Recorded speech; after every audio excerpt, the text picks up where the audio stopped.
I'm Stephanie Cole and I'm obsessed with true crime podcasts. I'm Monique and I'm obsessed with putting films in for funding that won't get funded. This is the Modern Adults podcast where we explore the modern adult landscape and ask dumb questions about adulthood so that you don't have to. We really have no dignity. All young men with suits and ties, just sitting in the crowd smoking big cigars. I hope you're ready for what's coming now. I'm the one on the let it go, bring it down. Coming up in this episode, we explore procrastination and how to deal with it when your success depends on self-sufficiency. But first, I've recently discovered the failure resume exercise and I have some thoughts. Recently, I was doing a little bit of researching because I love self-development exercises. Anyway, so it was this article by Gen 20 and it explores the failure resume, and typically the normal resume is where you highlight all your achievements and what your best skills are. But the failure resume exercise is just listing all the things you're shit at, what you failed at, and what you need to grow. And the exercise is supposed to be cathartic and gives you a good list of your failures, so I guess failure is the key to growth, and if you don't go through that, then you can't grow. So it's kind of like listing out I did this thing and it failed, but I learnt that never invest $10 million into pots and pans. Yeah, exactly. Yeah. And failure is something that I value greatly, which is why I'm always kind of doing lots of things at once, because if I don't fail at something, then I'm not going to be the best at something. You haven't put yourself out there, you haven't tried, and you haven't learned anything. I think a lot of the things that I've learned have been through experience and a lot of learning the hard way, how to manage people, how to deal with people, stuff like that. So why should we make the failure resume? All right, before we go into why you should make a failure resume, I just want to clarify one thing. Should you make a failure resume and then submit it for a job? Monique is only asking me this because she knows my answer is controversial, and I say yes, because I'm all about writing quirky cover letters and then just sending them off. No. I would like to add a disclaimer. No one should write a failure resume and then actually send it to an employer unless you do it in such a way that they're this person is amazing, even though they've failed. You've got to have a mix. You've got to be this project failed, but I learned this. And then you've got to be no one's going to want to hire someone that's all I've done is fail at things, but I've learned heaps. They're going to be oh, they failed at this, but in their next project they succeeded and I can see where they learnt that skill. Yes, does that make sense? True, but I guess it depends on what your employer values as well, because That's if true. they can see a list of all of your failures, they know you're probably not going to do it again. And if they're having an issue in their office where this mistake keeps happening over and over again, getting someone in who is very hyper aware of the mistakes in that area and where to kind of further develop it. I think you should definitely be aware of your failures. You should know what they are. And you should know what you've learnt from it. But then I think you have to demonstrate that you have learnt from it. You can't just be well, I'll never, cook with salt again. You've got to make a point. The next time I did the roast, I didn't add this much salt and it turned out way better, I suppose it's it helps you identify your weaknesses so then you can twist it. They have no place on a resume though. Or a real live resume that goes to an employer. What your weaknesses? Your weaknesses. True, but I mean it in a way, if you were writing a regular resume and not doing my kooky failure resume, if you were writing one, it will help you find more examples. And it will help you kind of word yourself in a way that makes you look better, because you are more, there's no point of hiding your weaknesses. No, I don't think you should. No. I don't think you should highlight them either. I disagree in that sense, because I think where employment is going and the way people present themselves, it's all about brands, and people are going to be producing more and more content. And if you're not producing that content, then you're not giving a sense of vulnerability and authenticity. And as we move forward, that's going to become more and more important. Yeah, I think that's kind of the key thing. I think people want to work with people who are like are real people, and like the word authentic like comes to mind. And I think if you just pretend that everything is going like so well and that you've done 100 projects, none of them have ever failed, like that's not authentically you. Like for me, I've done successful things and I've done things that fucking crashed and burned, and they're both part of me, and they're both like, to sort of have the full knowledge that you've got to like know all of those things, and that's more authentic. Okay, so if you want to write the failure resume yourself, how do you do that, Steph? Tell me. Okay, so get a copy of your normal resume, the one that's all pretty, the one that you would send to employers, or not send to employers if you want to send this one. Go through every position you've held, write down what you would have done differently, and then go back and put a positive spin on it. Yep. So if, for example, if a short film didn't finish the way you had envisioned, then you can talk about it in a way like, this experience did this and this and this, but it taught me this long list of stuff, and I know going forward how to finish this project successfully. So how would I spin that to put it on a resume to make people want to hire me? And not think, well, we can't hire her, she's going to fuck up every script, which I won't, I promise. Well, you could talk about it in a way where you talk about a project that was a success and one that was a failure, and then like mush them together. That's interesting, because you could be like, this didn't work on this project, but then I went on to this project, and this is what I changed after learning this from this project. I guess that sums up the failure resume. Mm-hmm. I think it's good to look back at your failures, acknowledge what they are, and I think just even like talking through that one failure and like how it has changed my approach going forward, that's been really helpful to think about, even if I'm never ever going to put it on a resume because I'm not a psychopath. So yeah. But if you do a failure resume, we would love to read it. So again, plugging our email address, we just want to talk to you guys, our 2 listeners. Send us an email at modernadults@gmail.com and tell us about your failure resume, and we'll send you ours. We'll show you ours if you show us yours. Maybe I'll put mine on the Facebook page. Oh, that's not a bad idea. I wouldn't mind putting mine up as well. Yeah. It's going to be really long. Because you have a lot of failures. A lot of failures. Aww. Can't relate. Welcome to the Don't Tell Monique I Did This segment. Drum roll, please. This is, in 1 minute, I'm going to pitch you an idea that will change your life game.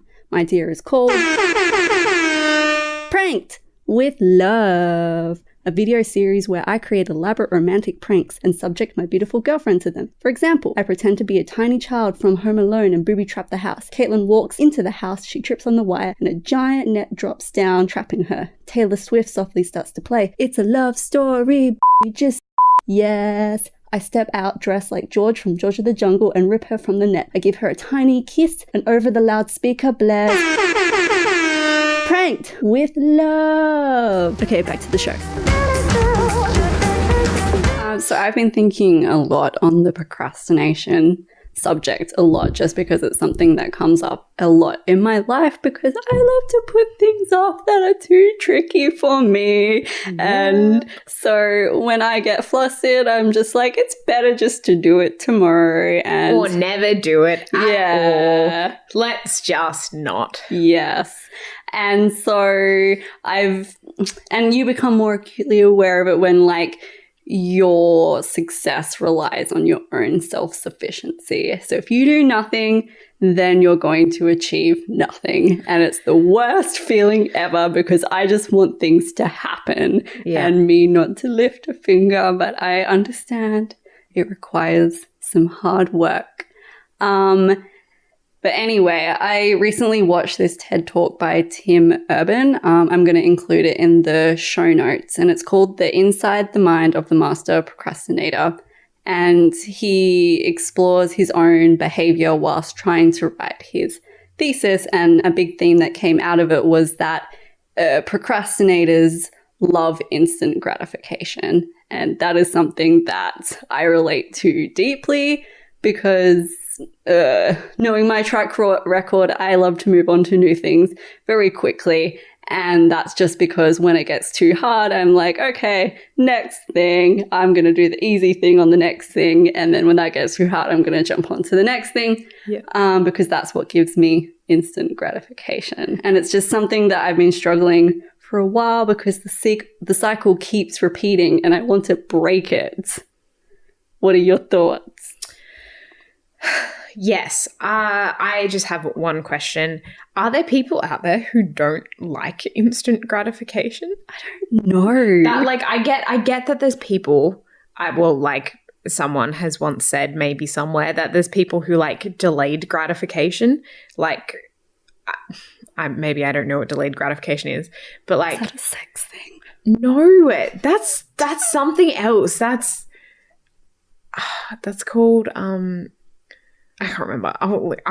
I'll think about it. It's called something else. No, that's not. Delayed gratification. It's like, I think delayed gratification instant gratification is like, if I get it now, I can have one. But if I wait 2 weeks, I get two. Right. So like there's some people who would rather wait 2 weeks and get 2 lollies and some people who'd rather have one now.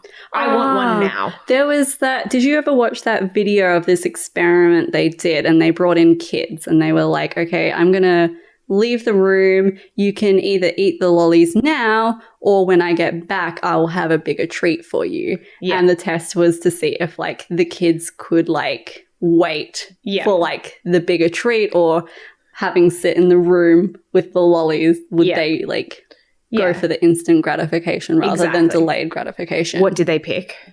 It was like a mix. Some went for the instant. That baffles me. I would have eaten the lolly immediately. Really? Yeah. Because I don't trust that they're going to bring me back a bigger treat. What if I don't like it and then I don't get that treat? And also I think that maybe if I eat it now and they bring back a bigger treat later, I can probably get both. Get both somehow magically. That is a window into my thought process.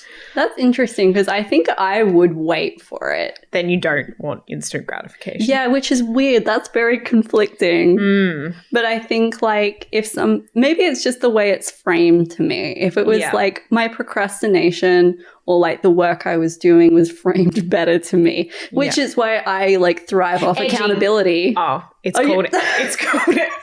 called edging. Something else, not delayed gratification. Anyway. I'm not sure if this connects or not, but I thrive off accountability. And so when I'm held accountable in a situation, I'm more likely to do the work and do the work successfully.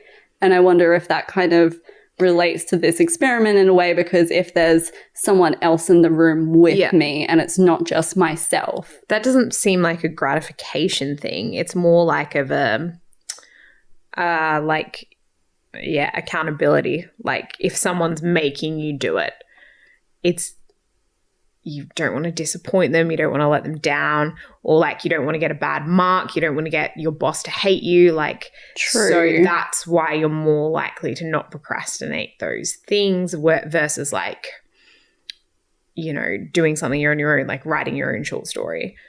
Like, for example, like if I was to do a podcast by myself, I would never do a podcast by myself. It would never get done. I think, but then how do we put that into the context of when you have to be self-sufficient? How do you get over that hump and how do you... Well, I think, like, how do you get over that hump? You work in teams. Like, a lot of things that I think you do, like, you can work with someone else. Like I said, the podcast, like one way I think we both got over the procrastination of doing a podcast is that we're accountable to each other, and you can do that with lots of things. Like, so for example, if you're writing a short story and you're in a writer's group, then both of you like, or you know that the writers group presents on Friday, so you have to do it by Friday or else you won't have anything to present to the group. So doing it and becoming accountable to other people is a good way to beat procrastination. I suppose it comes down to like your own self-awareness of how you work as well. I have none of that. Yeah, I know, but then you can procrastinate thinking about that as well. You can procrastinate by doing anything. I like to procrastinate by doing different things, and that's why I'm like, if I've got 5 things to do, right? So I have to clean the house this morning. I need to clean the bathroom. I need to like tidy up out here. I need to clean the kitchen. I need to bake some cookies. And I'm going to go like clean a sink. And I'm going to like get sick of that. So I'm going to go pick up 5 things and I'm going to get sick of that. And then I'm going to go like get the things out of the dishwasher, get sick of that. Putting aside, when you procrastination for work though, how do you kind of... I do the same thing. So like say I need to write like my resume. And I also need to make my portfolio, and I'm also writing like a synopsis for a film.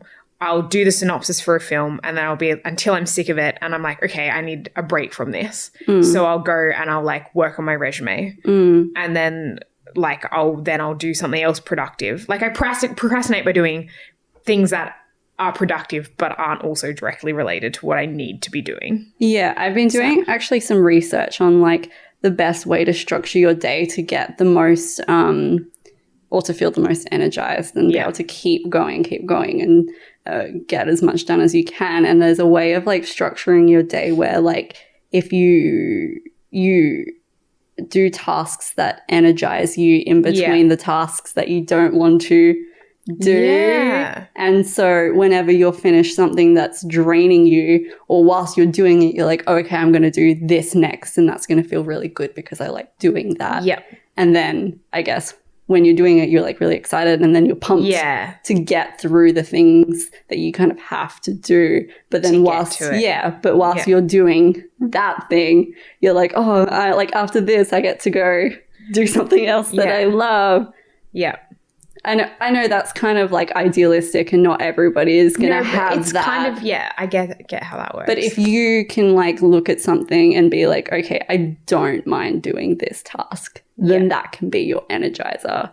And I know it's like small, but it's probably the best way to kind of structure your day if you hate your day. But I do try and do things that I feel like doing. I know that sounds super random, but if like I ever, I don't know, you know how sometimes you're like, oh, I'm like sitting on the lounge, but oh, I could like, if my laptop was close, I'd like write that thing up. Yeah. And then every time I feel like that, I'm like, okay, fine, I'll just go do it now while I'm in the mood because I know that mood's not going to come back for at least 6 months. Yeah. Yeah. I think maybe it's almost like a habit you've got to start with yourself because like, I know I get in like slumps where I know I've got to do something, but if I'll just convince myself not to do it. That it's super fun and that you have to do it. Yeah. But when I'm in like the routine of just doing things I don't want to do, then like I'm more likely to keep doing them. Keep going. So I just have to kind of energize myself to the point where I'm ready to do that thing I don't want to do. And then the rest will kind of just like follow. But it's just that initial task and getting that done, I think is what I struggle with because once I get going, I'm fine. But it's just trying not to procrastinate at the point. Have you done the 5 minute thing? I can't remember. I don't know what it's called. It's a thing that's a thing that people recommend you do. I did not invent this. No one thinks I invented this. You don't even know the name if you invented it. Yeah, whatever. It's like you set a timer for 5 minutes and after 5 minutes, if you still don't want to do it, you're allowed to stop. Right. And I use this for like everything. So like I give myself 5 minutes and I say in 5 minutes, I'm going to start doing a thing. I'm going to start working on my resume. And so after 5 minutes, I start working on my resume. And then I set another timer for 5 minutes. And after 5 minutes, if I don't want to do it, I can stop. Right. But I always find that after the 5 minutes, I'm like, oh, actually, like I'm in the flow. I'll just like do a couple more paragraphs. Yeah. And then my energy will like peter off. And then I realize like, oh, I've actually done like 15 minutes work on my resume or 20 minutes work on my resume that I wouldn't have otherwise done because I gave myself permission to say fuck it. Yeah. But I didn't need to. And I suppose if you're working like consistently for 5 minutes, you're not going in with the mindset where you like don't want to like do it. Yeah, because it's so overwhelming. You're like, fuck, I'm never going to finish this. This could take 10 hours. But you're like, meh, just be 5 minutes. Yeah. And then I'll do 5 more minutes later and 5 minutes after that. Yeah, yeah, because I'm not likely to keep going and like doing something or I'll like go on my Facebook and stuff in between writing something. But if I go in with the mindset I'm like gonna do it, then I'm gonna get more done. Then I'm gonna get more done than if I was just like sitting down. I find when I don't do that, I'm like, I'll write a sentence, check Facebook, read an article, go back to it, But when I'm like, just do it solidly for 5 minutes, and then like I know that it's up in 5 minutes, and that in 5 minutes I can get back to like Facebook or fucking Instagram or whatever. I think it's such a personal thing. Like you've got to work out, like we've gone through like instant gratification versus delayed gratification versus like, you know, energy levels. And so I think all those things are different for everyone. And I think you need to find out the root of your particular brand of procrastination and then Google how to combat that. That's it for today's episode. You've been listening to Modern Adults. If you like what you hear, please leave us a review on your preferred podcasting platform and spread the word. Tell your friends, send them this episode, invite them over and have a listening party and obsess over our smooth, jazzy tones. Oh yeah.